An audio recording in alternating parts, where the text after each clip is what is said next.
Saviez-vous qu'il existe une communauté au cœur de l'Amérique, souvent qualifiée de rejetant le monde moderne? Les Amish vivent simplement, fuyant le confort moderne, mais sous cette apparence modeste se cachent des secrets qui vous laisseront bouche bée.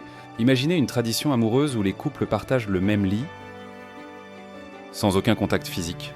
Et dans une société où l'homosexualité est considérée comme inappropriée, que se passe-t-il dans leur vie amoureuse? Mais ce qui se passe réellement derrière les portes closes de leur chambre pourrait vous laisser sans voix. Préparez-vous à découvrir les secrets bouleversants de la vie intime cachée que les Amish ont gardée secrète jusqu'à présent. La communauté Amish est complètement isolée du monde civilisé. Ils n'utilisent ni voiture, ni télévision, ni machine d'aucune sorte. Et surtout, l'identité individuelle est considérée comme sans importance. Les croyances religieuses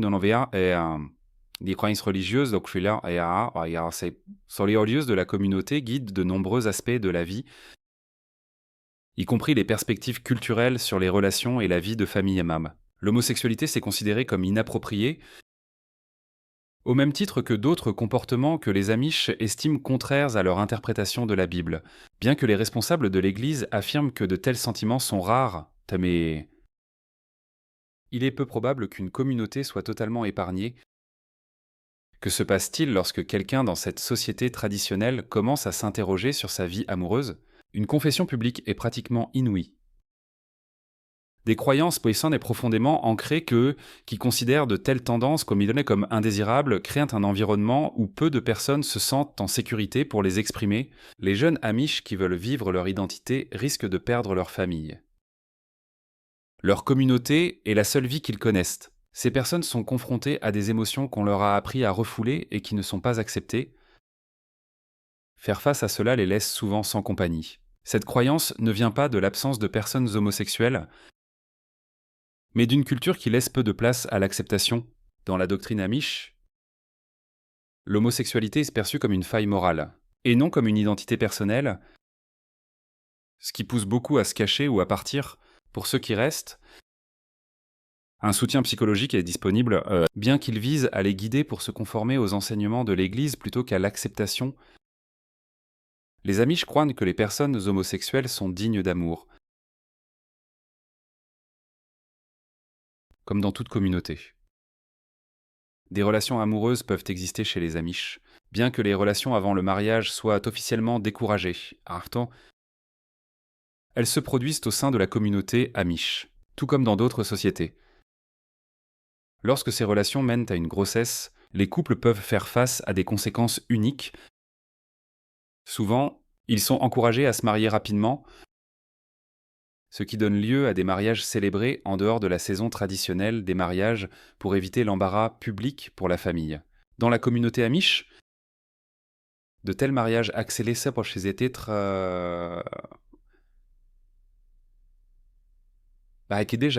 sont une manière discrète de gérer les relations prénuptiales sans conséquences sociales excessives. Contrairement à la société américaine dominante, où la tendance est de se marier plus tard. La plupart des Amish se marient au début de la vingtaine. Une des raisons de ce mariage précoce est que le baptême dans l'église Amish est requis avant le mariage, signifiant un engagement non seulement envers un conjoint, mais aussi envers la foi. Selon une étude de 2023 du Young Center for Anabaptist and Pietist Studies, cette tendance reste constante, avec plus de 80% des jeunes adultes Amish choisissant de se marier au sein de la communauté avant l'âge de 25 ans.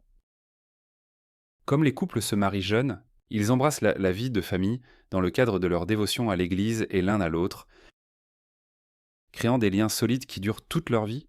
De plus, contrairement à de nombreuses sociétés occidentales où plusieurs mariages sont autorisés, les Amish maintiennent fermement la monogamie comme un principe fondamental. Avec une vie amoureuse prénuptiale restreinte, vous vous demandez peut-être comment ils ont été initiés aux relations et à la reproduction. Mais avant de commencer, j'ai une petite demande de 10 secondes pour vous tous.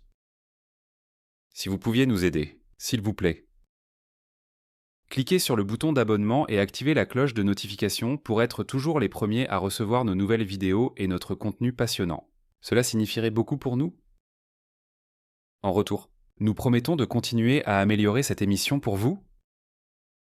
Marché conclu. Là où la vie essaie guidée par la simplicité et la modestie, certains sujets, en particulier ceux liés à l'intimité, sont souvent passés sous silence. Contrairement à l'éducation traditionnelle, où l'éducation sexuelle fait partie intégrante du programme scolaire, les écoles amish évitant complètement le sujet. Ce silence autour de l'éducation sexuelle n'est pas simplement une politique scolaire, mais fait partie d'une valeur culturelle plus large. Au lieu de cela, les enfants et les adolescents amish acquièrent une compréhension de base et informelle de la reproduction en apprenant par eux-mêmes. Ils observent dans le comportement des animaux de la ferme pour satisfaire leur propre curiosité, ou bien ils parlent avec des amis et surprennent des conversations d'adultes en conséquence.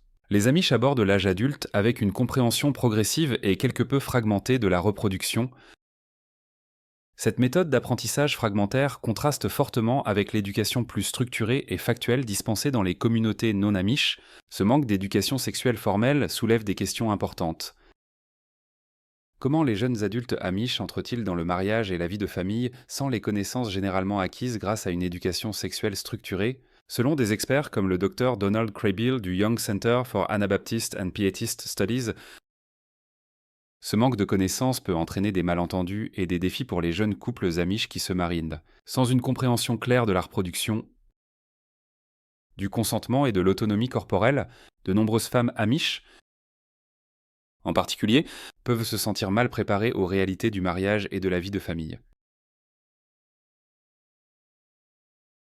Imaginez que vous sortez d'un monde où les calèches tirées par des chevaux remplacent les voitures, où la technologie est quasi inexistante et où la vie tourne autour de la foi, de la famille et de la tradition pour les jeunes Amish. Ce n'est pas seulement un rêve, c'est le Rumspringa, une période de transformation où on leur donne un rare aperçu du monde extérieur. Le Rumspringa, souvent idéalisé comme une période de liberté, est plus qu'une simple évasion des restrictions de la vie Amish. C'est un voyage intense et profondément personnel où les jeunes hommes et femmes Amish explorent ce que pourrait signifier s'éloigner de leur mode de vie. Ils peuvent essayer la mode moderne, utiliser les réseaux sociaux, ou même s'adonner à des choses comme les fêtes, l'alcool ou les rencontres amoureuses. Le Rumspringa permet à ces jeunes de tester les limites, mais avec l'attente qu'ils reviendront, souvent plus engagés envers leur foi et leur famille. Mais pour certains, cette période d'exploration soulève des questions difficiles sur qui ils sont et où est leur place. Il est intéressant de noter que des études sur les taux de rétention chez les Amish révèlent qu'une écrasante majorité, jusqu'à 90%, choisit de retourner dans la communauté en acceptant le baptême et en s'engageant pleinement dans la vie Amish. Cette statistique montre la puissante attraction de la famille et de la foi, même face à un monde qui offre bien plus de liberté. Pour ceux qui ne reviennent pas, le choix peut signifier la séparation de la famille et une vie entièrement nouvelle dans un monde inconnu. Que feriez-vous si vous aviez la chance de découvrir la vie en dehors de tout ce que vous avez toujours connu? Exploreriez-vous le monde moderne ou resteriez-vous fidèle à la tradition? Dites-le nous dans les commentaires à quoi ressemblerait votre Rumspringa, pour les parents et les enseignants Amish. Cependant, protéger les enfants des sujets romantiques est considéré comme un moyen de préserver leur innocence et de renforcer les valeurs de modestie et de chasteté de la communauté. Cette approche maintient les limites des connaissances approlurcaires.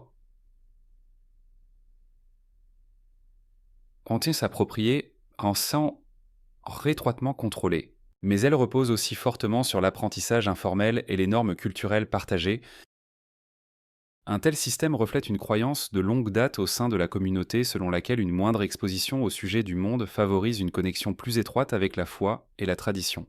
Que pensez-vous de l'approche Amish consistant à supprimer l'éducation sexuelle des salles de classe? Est-ce justifié? Si vous êtes d'accord, commentez, numéro 1. Si vous n'êtes pas d'accord, commentez, numéro 0. Partagez vos réflexions dans les commentaires ci-dessous. Nous serions ravis d'entendre votre point de vue. Dans la plupart des sociétés, l'idée de faire la cour implique une forme de rendez-vous galant, où les couples apprennent à se connaître à travers des activités ou des conversations partagées. Mais dans la culture amish, Une pratique unique appelée bundling offre une approche entièrement différente. Le bundlistik sabe- le bundling maa est une tradition séculaire où un couple qui se fréquente passe la nuit ensemble, entièrement habillés, dans le même lit. Cependant, les règles sont claires bien qu'ils puissent être proches. Le contact physique est strictement interdit. Le bundling est un ashi- Le bundling est conçu comme un rituel prénuptial qui permet aux jeunes hommes et femmes de parler librement et de former un lien émotionnel sans les pressions ou les distractions que l'intimité physique pourrait apporter, en créant un environnement axé sur la compagnie plutôt que sur la connexion physique. La culture Amish offre une voie unique aux jeunes couples pour explorer leur compatibilité d'une manière qui respecte leurs valeurs et leurs traditions. Généralement, les couples qui pratiquent en Lundnong Alequite Train, Aleki soit Pondling, Pizekre, Batr Olaeki Sankoedilo, peuvent être allongés dans le même lit, séparés par une planche ou une barrière pour empêcher tout contact accidentel. Parfois, ils peuvent même être emmitouflés dans des sacs pour s'assurer qu'ils restent séparés tout en partageant le lit. Dans d'autres cas, deux lits peuvent être rapprochés, permettant la proximité tout en maintenant une frontière physique. L'idée est d'éliminer toute tentation d'intimité physique, en se concentrant plutôt sur la création d'une proximité émotionnelle. La connexion émotionnelle est prioritaire sur l'attraction physique dans la cour, soulignant les valeurs de modestie et de retenue de la communauté. Dans un environnement où les mariages arrangés sont courants et où l'éducation sexuelle formelle est inexistante, le bundling sert de moyen socialement acceptable pour les couples de passer du temps ensemble dans un cadre contrôlé avant de prendre un engagement pour la vie. Historiquement, le bundling n'était pas unique aux Amish. Il était autrefois pratiqué dans d'autres sociétés en Europe et au début de l'Amérique. Cependant, à mesure que les normes sociales ont changé, la pratique a disparu ailleurs. Mais elle trouve toujours sa place dans la tradition Amish, au fil du temps. Certaines communautés Amish plus modernes se sont éloignées du bundling, autorisant d'autres formes de cours qui s'alignent plus étroitement avec les coutumes d'aujourd'hui, comme les rendez-vous supervisés. Cependant, le bandai-do en a des soins. Le bundling reste un exemple fascinant de la manière dont les coutumes amish privilégient la connexion émotionnelle par rapport au contact physique dans les relations, parallèlement à leur vie romantique dans un monde complètement séparé de la société humaine moderne. La question se pose: comment contrôler la situation de la planification familiale pour les amish? La vie est souvent guidée par la foi, la tradition et une croyance en l'ordre naturel. Cette perspective s'étend traditionnellement à la planification familiale, où de nombreuses familles amish croient qu'il faut laisser les choses entre les mains de Dieu. Mais, comme toute communauté, les amish connaissent des changements de croyances au fil du temps, et des informations récentes suggèrent des changements subtils mais notables dans leur approche de la contraception. Historiquement, les familles amish ont été nombreuses. Avec 6 à 10 enfants étant courant, le principe d'accueillir de nombreux enfants découle de la conviction que la taille de la famille doit refléter la volonté divine plutôt que la décision humaine. Cependant, une légère baisse de la taille des familles amish au cours de la dernière décennie a soulevé des questions. Des chercheurs, dont l'expert en études amish, le Dr Donald Krehbiel, observent que certains amish envisagent maintenant des options de planification familiale, ce qui indique une attitude en évolution. L'utilisation de la contraception reste rare dans la communauté amish, mais des changements subtils se produisent. Certains couples amish, en particulier ceux ayant des problèmes de santé ou ceux approchant de la fin de leurs années de procréation, peuvent consulter des professionnels de la santé concernant les options de contrôle des naissances. Dans certains cas, des méthodes de planification familiale naturelle sont utilisées qui s'alignent plus étroitement avec leurs valeurs car elles permettent aux couples d'éviter la contraception tout en exerçant un certain contrôle sur la taille de la famille. Pour les femmes plus âgées, la stérilisation est devenue une option plus acceptée, en particulier pour celles qui font face à des difficultés avec des grossesses supplémentaires. Lorsque les amish demandent des conseils médicaux, en particulier dans les cliniques rurales, où les médecins peuvent recommander la planification familiale pour des raisons de santé. Ils peuvent se retrouver à naviguer parmi des options que les générations précédentes n'auraient pas envisagées. Bien que ces choix soient minimes, ils représentent un passage d'une approche purement axée sur le destin à une approche qui implique parfois des recommandations médicales. Selon le docteur Krebil, cette tendance à utiliser des méthodes minimales ou naturelles est probablement une tendance à la modernisation, une transition lente de la perception de la taille de la famille comme un destin immuable à un choix conscient. Ce changement subtil est particulièrement intrigant au sein d'une culture qui résiste généralement à la modernisation, suggérant que les valeurs amish peuvent s'adapter pour répondre aux préoccupations de santé et pratiques. Vivant dans des communautés très unies et isolées, les Amish sont connus pour préserver des modes de vie traditionnels, mais cela comporte certains défis. L'un des problèmes les plus sensibles qui en découle est le patrimoine génétique limité, ce qui peut susciter des inquiétudes quant à la consanguinité. Étant donné que le bassin de population Amish est limité et que peu d'étrangers rejoignent la communauté, il n'est pas surprenant que les couples mariés puissent en être parents éloignés ou même plus proches, par exemple, cousins au deuxième degré. La population Amish, estimée à environ 375 000 en Amérique du Nord en 2024, croît principalement par le biais de mariages internes plutôt que par des conversions externes ou des mariages avec des non-Amish. Cette croissance a conduit à ce que les scientifiques appellent un Archantlas, un effet fondateur, où une petite population initiale de colons s'étend en son sein sur plusieurs générations, mais sans nouvelle diversité génétique. En conséquence, certaines conditions génétiques sont plus fréquentes dans les communautés Amish que dans la population générale, comme le syndrome d'Ellis Van Creveld, une forme rare de nanisme, et d'autres troubles récessifs. Les communautés Amish sont conscientes des risques génétiques potentiels associés à l'endogamie, ou le fait de se marier au sein du même groupe génétique. De nombreuses familles, en particulier dans les plus petites colonies, encourageant les jeunes à trouver des conjoints dans les communautés Amish voisines, ce qui permet une légère augmentation de la variation génétique. Cette pratique, bien qu'elle n'élimine pas entièrement les risques, aide à réduire la probabilité de troubles génétiques récessifs. Les plus grandes communautés Amish, comme celle de Lancaster, en Pennsylvanie, et du comté de Holmes, en Ohio, ont généralement un plus grand nombre de familles et font donc face à moins de risques que les communautés plus petites et isolées. Bien que les Amish n'aient pas de politique formelle sur le conseil génétique ou les tests médicaux, certaines communautés s'ouvrent progressivement à ces pratiques.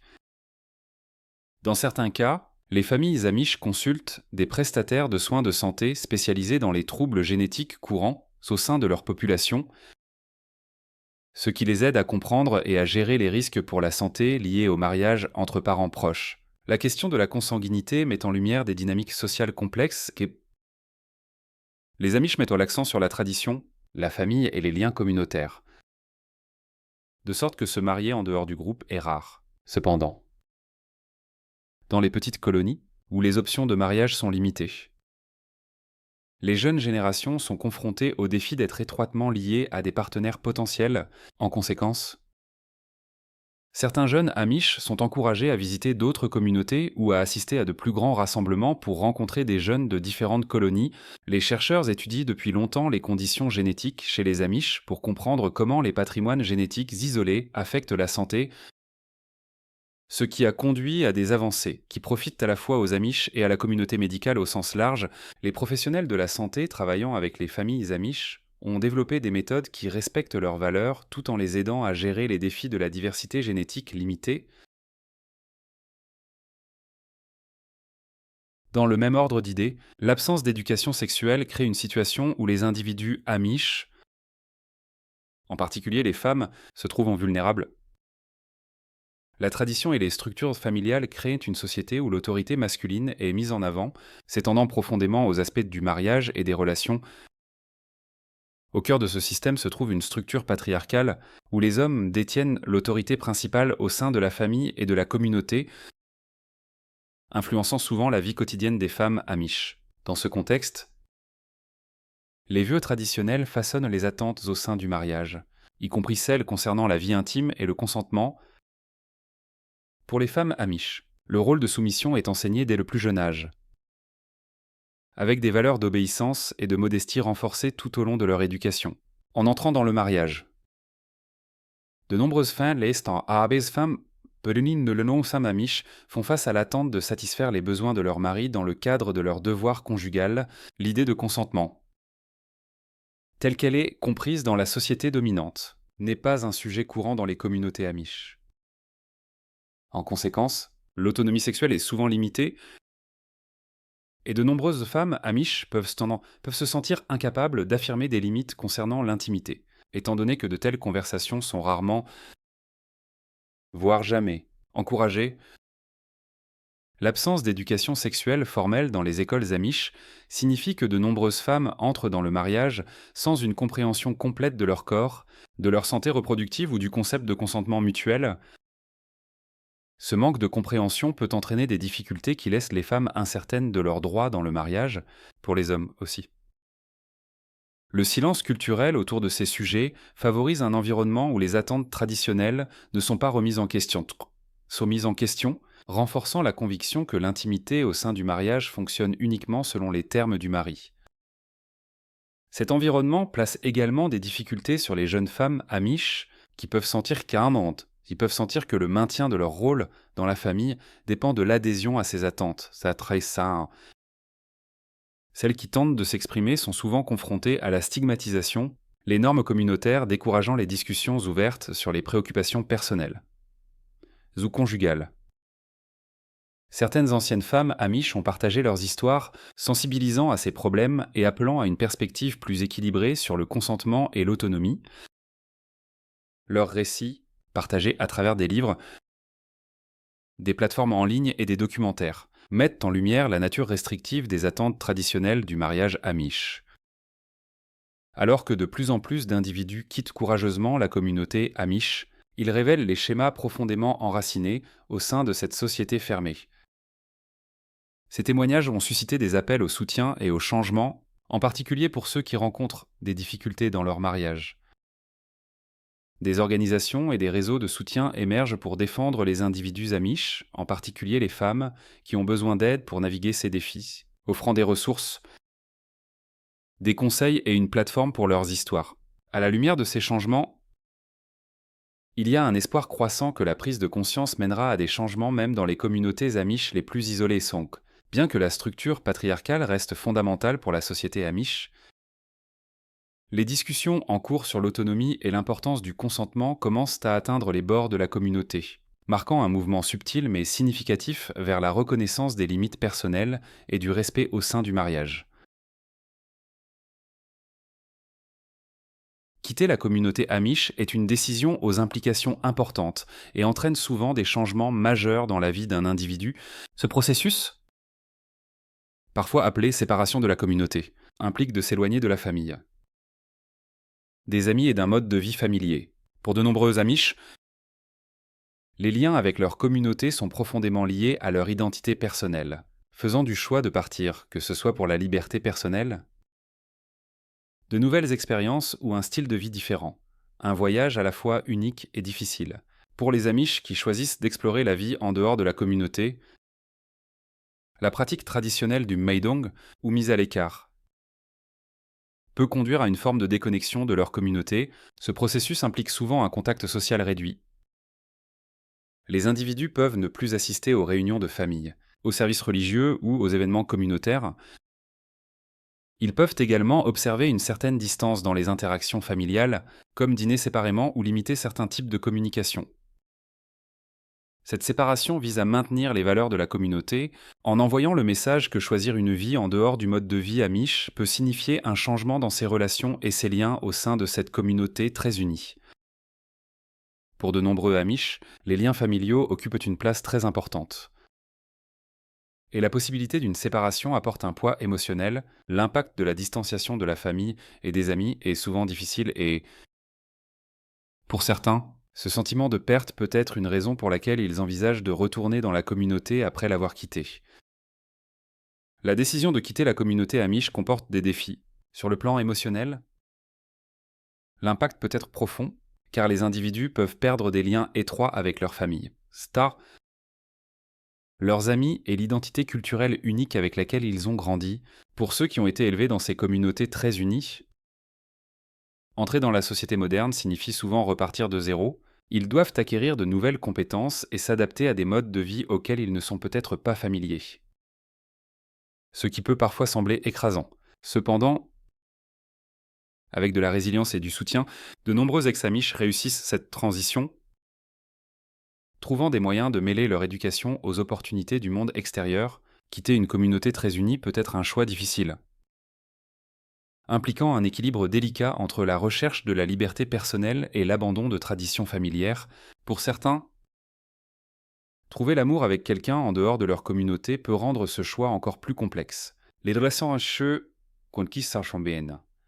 relations peuvent être une forte motivation pour le changement, mais elles peuvent aussi augmenter le poids émotionnel de la décision, car s'éloigner peut signifier embrasser une nouvelle vie et potentiellement s'éloigner de sa famille et de ses amis. Des organisations comme Mission to Amish People Map offrent un soutien aux anciens Amish, les aidant à naviguer dans le monde extérieur à la communauté en fournissant des ressources, un logement et une éducation de base. Certains se tournent vers les plateformes en ligne, partageant leurs histoires avec un public mondial dans l'espoir de sensibiliser au coup de départ. Si vous avez apprécié la vidéo d'aujourd'hui, veuillez cliquer sur le bouton « J'aime » et n'oubliez pas de vous abonner à la chaîne. Votre soutien compte beaucoup pour nous. Cliquez sur la vidéo qui apparaît sur votre écran en ce moment, je suis sûr que vous allez adorer ce contenu.